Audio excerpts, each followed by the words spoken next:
Soulmates, कैसे हो आप सब? तो आज हम स्टार्ट करने जा रहे हैं हमारा इंटरनेशनल बिजनेस का सेकेंड यूनिट, जिसका नाम है इंटरनेशनल बिजनेस इन्वायरमेंट। तो आओ, चलो स्टार्ट करते हैं। एक इंटरनेशनल बिजनेस जो होता है ना, वो बहुत ज़्यादा कॉम्प्लिकेटेड होता है डोमेस्टिक बिजनेस के अकॉर्डिंग, क्योंकि हर एक कंट्री का अपना अलग अलग रहन सहन का तरीका होता है ना। हर एक कंट्री का अपना पॉलिटिकल, इकोनॉमिक, लीगल सिस्टम भी अलग होगा। तो एक बिजनेस में जब हम एक बिजनेस स्टार्ट करते हैं ना, तो उस कंट्री का रहन सहन का तरीका, cultural, economic development, future economic development, education, सब कुछ मैटर करता है।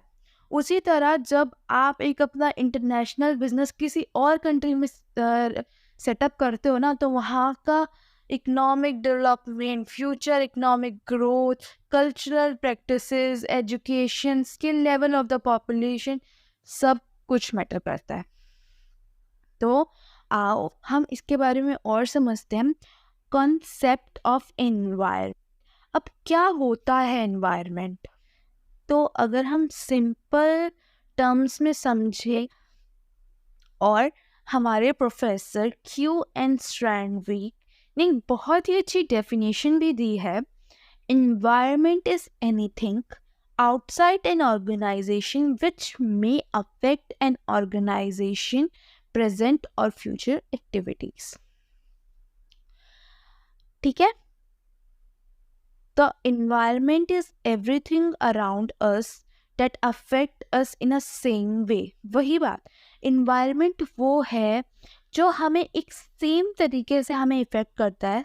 it include physical surroundings, things we see, we feel, experience, as well as the event influence that impact us। environment में सब कुछ आता है। सराउंडिंग्स, जो हम देखते हैं, जो हम एक्सपीरियंस करते हैं, या इवेंट्स होगा, या कुछ भी इन्फ्लुएंस जो हमारे ऊपर इम्पैक्ट करता है, वो सब इन्वायरमेंट में आता है।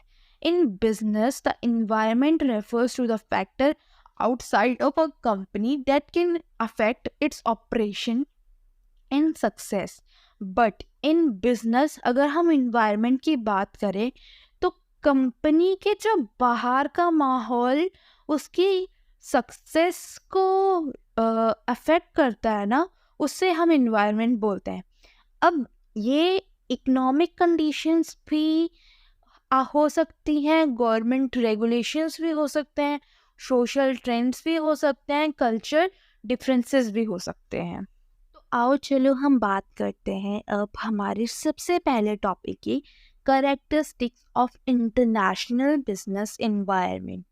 अब इंटरनेशनल बिजनेस एनवायरनमेंट जो होता है ना, वो दोनों फैक्टर से बनता है, इंटरनल भी और एक्सटर्नल भी। अब इंटरनल फैक्टर्स वो होते हैं जो आपकी कंपनी के अंदर होते हैं, जैसे कि एग्जांपल आपके एम्प्लॉयज़ हो गए, सेल्स, प्रॉफिट। और एक्सटर्नल फैक्टर्स वो होते हैं जो आपकी कंपनी के बाहर के होते हैं। एग्जांपल्स ले लो आप, जैसे आपकी गवर्नमेंट हो गई, या फिर लॉज हो गए, एंड सो ऑन। और कभी कभी ना ये फैक्टर्स जो है हम कंट्रोल नहीं कर सकते, क्योंकि ये बदलते रहते हैं। अब वो धीरे भी बदल सकते हैं, तेज भी बदल सकते हैं, ये हमारे हाथ में नहीं है, क्योंकि हर कंट्री का अपना अलग तरीके का रहन सहन है, तो वो कंट्री टू कंट्री डिपेंड करता है। ओके, कभी कभी क्या होता है ना, बिजनेस एनवायरनमेंट जो है वो चेंज होता है, तो उससे क्या है, अनसर्टिनिटी भी बनती रहती है, चैलेंजेस भी बिजनेस को फेस करने पड़ते हैं, पर उनके लिए अपॉर्चुनिटीज भी क्रिएट होती है।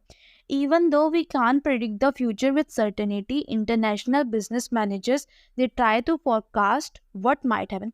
कभी कभार ऐसा होता है कि सर्टेनिटी से हम फ्यूचर प्रोडिक्ट नहीं कर सकते, लेकिन फिर भी जो हमारे इंटरनेशनल बिजनेस मैनेजर्स होते हैं, वो ट्राई करते हैं, वो सोचते हैं कि फ्यूचर में क्या हो सकता है, हम फ्यूचर किसी उसके से और बेटर बना सकते हैं क्या, हमने जो आज टारगेट सोचा है क्या वो हम फ्यूचर में प्रेडिक्ट कर पाएंगे।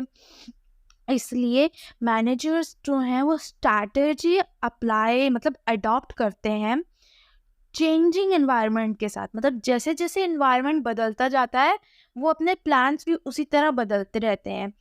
जैसे जैसे न्यू चैलेंजेस आते हैं वो उनके साथ एडजस्ट होते रहते हैं और एडवांटेज उठाते हैं न्यू अपॉर्चुनिटीज का। हमारा नेक्स्ट टॉपिक है वो है रैशनली ऑफ एनवायरनमेंट स्कैनिंग। तो इसमें हम पढ़ेंगे कि बिजनेस एनवायरनमेंट हमारे लिए क्यों ज़रूरी है। ठीक है, फर्स्ट ऑफ ऑल सबसे पहला पॉइंट, फास्ट चेंजेस। एनवायरनमेंट जो है वो बहुत जल्दी बदलता रहता है और business can't stay passive, they must adopt to rapid changes and chaos. So business जो है वो स्टिल नहीं रह सकता है, उसको रैपिडली चेंजेस जैसे जैसे आ रहे हैं वो अडॉप्ट करने पड़ेंगे। Different effects, different industries and company within them are affected in different ways by the environment. Understanding this difference is crucial. तो कभी कभार क्या होता है ना, जो इंडस्ट्रीज और कंपनीज होती है ना वो अलग अलग होती हैं, ठीक है, और वो अलग अलग तरीके से इफ़ेक्ट होती है इन्वायरमेंट के अंदर, और वो डिफरेंस को कभी कभी समझना ना बहुत मुश्किल हो जाता है।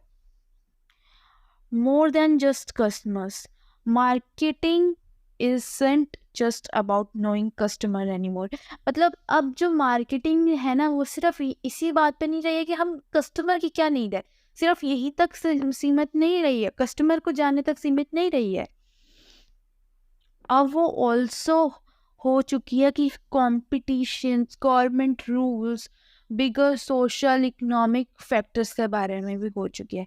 कस्टमर स्ट्रैटेजीज, अलग अलग मार्केट की अलग अलग स्ट्रैटेजीज की रिक्वायरमेंट होती है एनवायरनमेंट के अकॉर्डिंग। एक स्ट्रैटेजी डिफरेंट मार्केट में वर्क नहीं करती, ठीक है।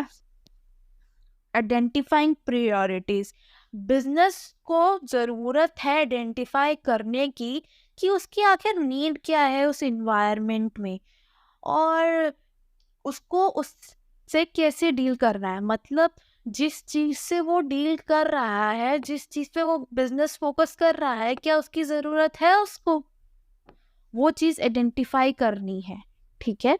उसकी क्या प्रायोरिटीज़ हैं उसको वो चीज़ पता लगानी है। अब हम आते हैं स्वॉट एनालिसिस, बहुत इम्पॉर्टेंट टॉपिक है इसका।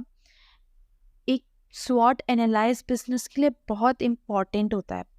Analysing the environment helps identify internal strengths and weaknesses as well the external opportunities threats.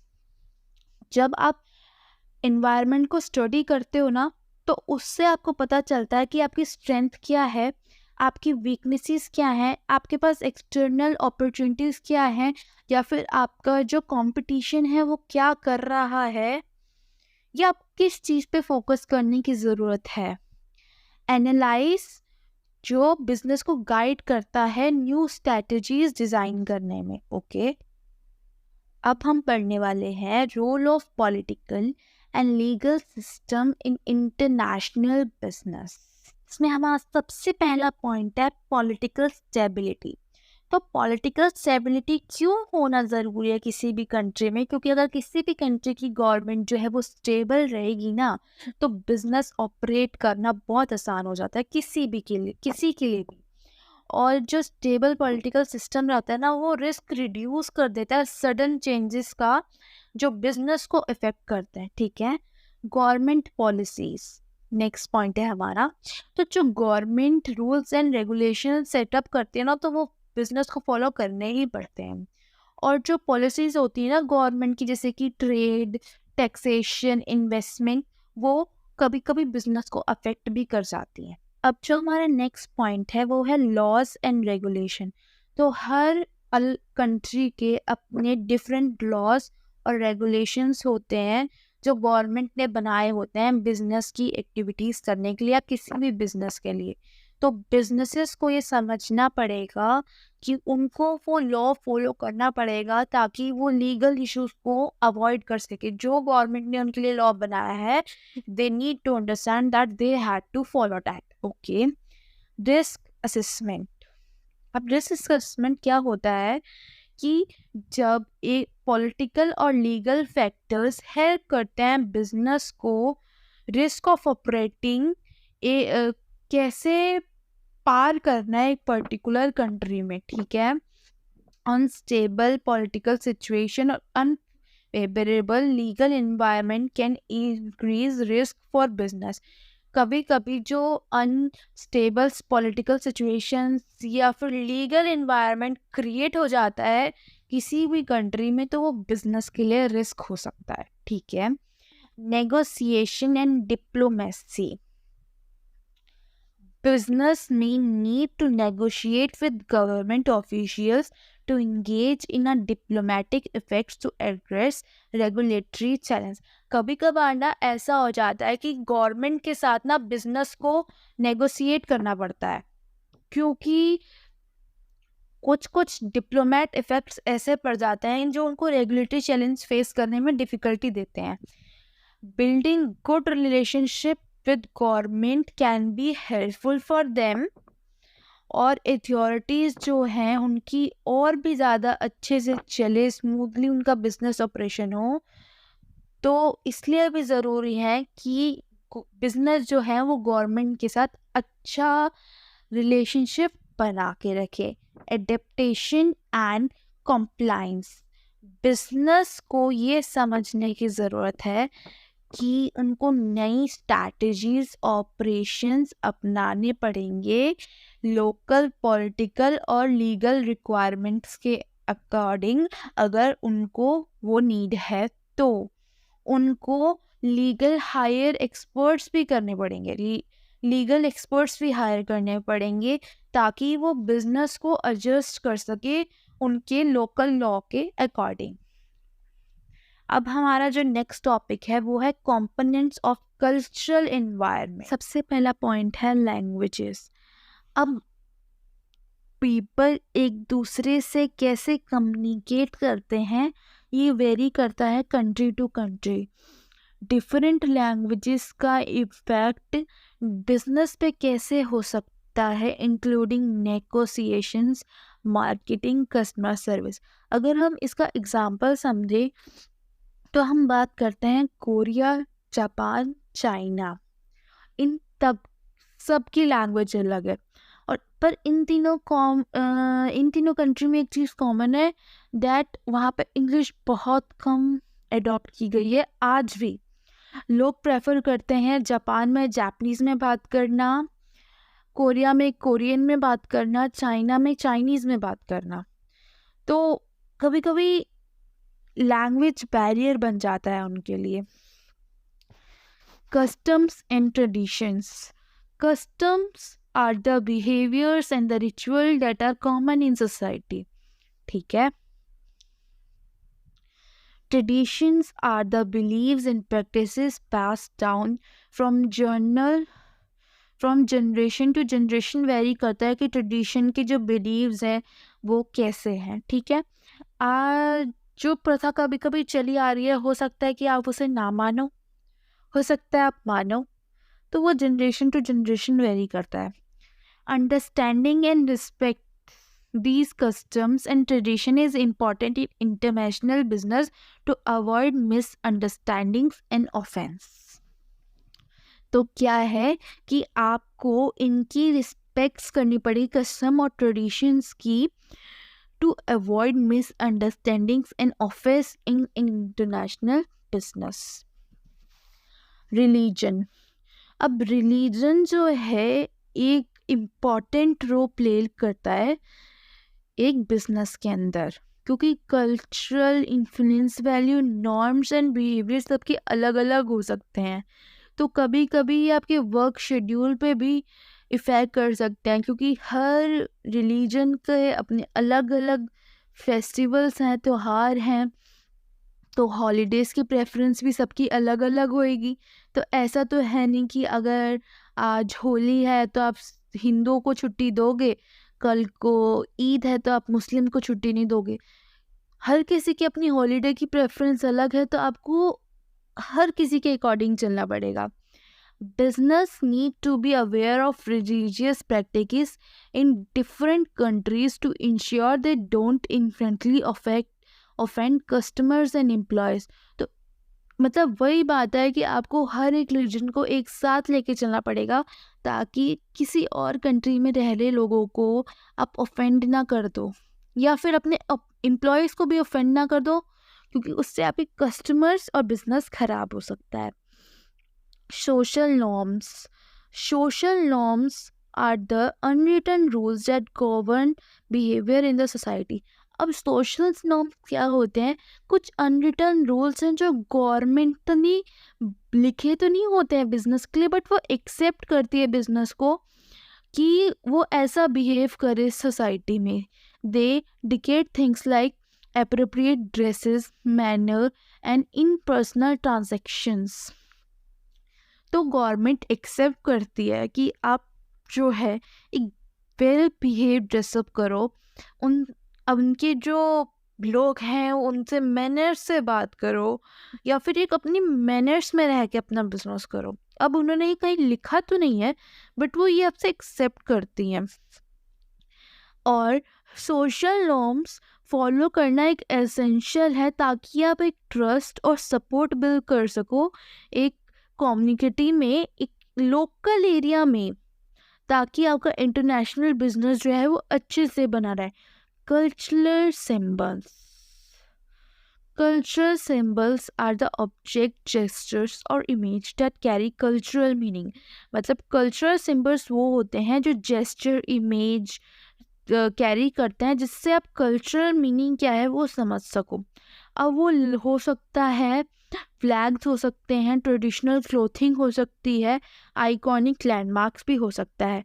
उनको समझना पड़ेगा आपको, ताकि वो आपको हेल्प कर सके लोकल्स के साथ कनेक्ट करने में, ठीक है। Values are the beliefs and the principle that are important to culture, ठीक है। अब वैल्यू और बिलीव जो है ना वो बहुत इम्पोर्टेंट है किसी भी कल्चर के लिए, जो इन्फ्लुएंस करती है decision making in both and personal and professional life. Business need to be aligned their values with those of the local culture to build trust and credibility. तो बिजनेस को ज़रूरी है कि वो लोकल्स के साथ अपना ट्रस्ट और सेलिब्रिटी बनाए रखें, उनकी वैल्यूज़ को फॉलो करें। First cultural dimensions. गाइस, इसमें सबसे पहला पॉइंट है हमारा पावर डिस्टेंस, कि लोग जो हैं सोसाइटी में पावर और अथॉरिटी को कैसे देखते हैं। तो कभी कभी ऐसा होता है ना कि जो हाई पावर के लोग होते हैं ना, जिनके मतलब पावर होती है जिनके पास, तो वो इनइक्वालिटी एक्सेप्ट कर लेते हैं। पर जो लोअर पावर में होते हैं ना, मतलब जिनकी पोजीशन थोड़ी कम होती है हायर के अकॉर्डिंग, तो वो बेशक उनको सैलरी कम मिले, बट उनका ये रहता है कि वो इक्वल ट्रीट हो। जैसी जो रिस्पेक्ट एक हाई पावर वाले बंदे को मिल रही है, उतनी ही रिस्पेक्ट एक लो पावर वाले बंदे को भी मिलनी चाहिए, चाहे उनकी पोजीशन कोई भी हो। अब नेक्स्ट टॉपिक है individualism versus collectivism. This dimension is about how people themselves in relation to others. अब ये है कि पीपल एक दूसरे को एक दूसरे के साथ रिलेशन में कैसे देखते हैं। अब individualistic cultures people focus on themselves and imitate family independence is valued. अब इंडिविजुअलिस्टिक कल्चर्स में ऐसा होता है ना कि लोग का जो मेन फोकस रहता है वो उनकी फैमिली और वो इंडिपेंडेंट रहे, इसमें रहता है ज़्यादा। और कलेक्टिविस्ट कल्चर में होता है कि पीपल जो हैं वो ग्रुप को चुनते हैं over individuals. Corporational loyalty to the group are important. Loyalty towards the group बहुत मैटर करती है उनको। अब masculinity versus femininity. The dimensions deal with distribution of roles between genders. कभी कभी जो हमारा रोल हो जाता है ना, वो जेंडर्स के बीच में आ जाता है। कभी कभी मस्कुलिन कल्चर्स जो है उनका clear destination between male roles and females roles रहता है कि achievement and success are emphasise, मतलब कि फीमेल और मेल्स के रोल्स जो हैं वो बिल्कुल डिफरेंट हैं। हर वो भी फीमेल्स भी सक्सेस करती हैं, मेल्स भी सक्सेस करती हैं, बट मेल का काम अलग है, फीमेल का काम अलग है। जो मेल कर सकते हैं वो फीमेल नहीं कर सकती, जो फीमेल कर सकते हैं वो मेल नहीं कर सकती। पर उसी फेमिनिस्ट कल्चर में genders roles are more fluid and qualities like nurturing and caring are valued equality to the ambitions in the competitiveness. पर उसी में फेमिनिस्ट कल्चर में जो है ना, वो जो जेंडर्स रोल को उतना इक्वालिटी से ही देखा जाता है, चाहे वो केयरिंग से हो या फिर एम्बिशियस से हो या फिर कॉम्पिटिटिव स्पिरिट हो, दोनों इक्वल ही है। Uncertainty avoidance. This is about how comfortable people are with uncertainty and ambiguity. मतलब ये है कि people कितने comfortable हैं एक uncertainty के साथ. In high uncertainty avoidance cultures, people prefer clear rules and structure. They feel unconscious about the unknown. मतलब कभी कभी ऐसा होता है ना कि जो पीपल हैं जो वो अगर उनको रूल्स एंड रेगुलेशन पता है ना, तो वो क्लियर है कि अगर कुछ उन्होंने गलती से गलत कर भी दिया तो they can force that. But अगर वो किसी रूल से अननोन है तो उनको अनकॉन्शियस फील होता है। In low uncertainty avoidance cultures, people are more relaxed about uncertainty and open to new ideas and experience. तो अनसर्टेनिटीज में क्या होता है कि पीपल जो है मोर रिलैक्स रहते हैं और ओपन अप रहते हैं न्यू आइडियाज़ और एक्सपीरियंस को अडॉप्ट करने में। मेनली इसमें ये है कि जो हाई अनसर्टेनिटी अवॉइडेंस कल्चर्स होते हैं ना, उसमें पीपल्स को पता है कि जो काम उन्हें आता है वो तो वो कर लेते हैं, बट अगर कुछ नया उनको दे दिया जाए ना तो वो अनकॉन्शियसनेस फील करते हैं। लेकिन अनसर्टेनिटी अवॉइडेंस कल्चर में ये होता है कि पीपल रिलैक्स है बिल्कुल और वो न्यू आइडियाज़ और एक्सपीरियंस के लिए ओपन अप है। Long term versus short term orientation, the dimension considers how society view time and planning. अब ये कंसीडर करती है कि सोसाइटी टाइम को और प्लानिंग को कैसे देखती है ना। In long term oriented cultures people prioritise future rewards and are willing to invest time and efforts for long term goals.